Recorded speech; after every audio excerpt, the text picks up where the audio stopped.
Varalakshmi Sarathkumar and நிக்கோலை Sachdev இவங்க 2 பேர்த்துக்கும் இன்றைக்கி தாய்லாந்தில் இருக்க கிராவி ஐலாண்டில் வெட்டிங் நடந்து முடிஞ்சிருச்சு. வெட்டிங் பிக்சர் ஃபோட்டோஸ் எல்லாமே இப்போது சோஷியல் மீடியாவில் ட்ரெண்டாக ஆரம்பிச்சிருச்சு. வரலட்சுமி சரத்குமார் நிக்கோலை இவங்க 2 பேருக்கும் கடந்த மார்ச் 3ஆம் தேதி என்கேஜ்மெண்ட் ஆயிருந்த நிலையில் கப்புள்ஸ் 2 பேருக்கும் இப்போது வெட்டிங் நடந்திருக்கு. முன்னதாக இவங்க வெட்டிங்க்கு முன்னாடி நடக்கிற எல்லா ஃபங்க்ஷனையுமே சென்னையில் இருக்க லீலா பேலஸில் செலிப்ரேட் பண்ணியிருந்தாங்க. அது மட்டும் இல்லாமல் தாஜ் கோரமண்டலில் கூட இவங்களோட ரிசப்ஷன் நடந்திருந்தது. தொடர்ந்து இப்போது தாய்லாந்தில் இவங்களோட வெட்டிங்கில் ஃப்ரெண்ட்ஸ் அண்ட் ஃபேமிலி அப்படின்னு சொல்லி 300 பேருக்கும் மேலே கலந்துட்டு இருக்காங்க. 300 பேருமே இந்தியாவிலேருந்து கிளம்பி போயிருக்காங்க.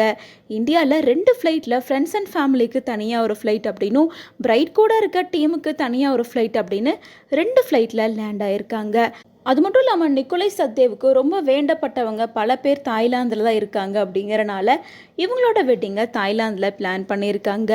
மேலும் கப்புள்ஸ் 2 பேர்த்துக்கும் மேரேஜ் இப்போது நடந்து முடிஞ்சிருச்சு.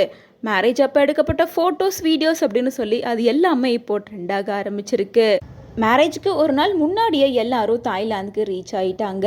தொடர்ந்து நேற்று நைட்டு கூட தாய்லாந்தில் ஒரு பேச்சுலர் பார்ட்டியை செலிப்ரேட் பண்ணியிருந்தாங்க. மேலும் இப்போ கப்புள்ஸ் 2 பேர்த்துக்கும் மேரேஜ் ஆகி முடிச்சிருச்சு. மேரேஜ் முடிஞ்சதுக்கப்புறமா இன்னொரு கெட் டுகெதர் பார்ட்டியை கம்ப்ளீட் பண்ணிவிட்டு கப்புள்ஸ் 2 பேரும் அப்படியே ஹனிமூனுக்காக பிளான் பண்ணியிருக்காங்க. கப்புள்ஸ் 2 பேரை தவிர மற்ற எல்லாருமே இந்தியாவுக்கு ரிட்டர்ன் ஆயிடுவாங்க அப்படின்னு சொல்லிட்டு வராங்க.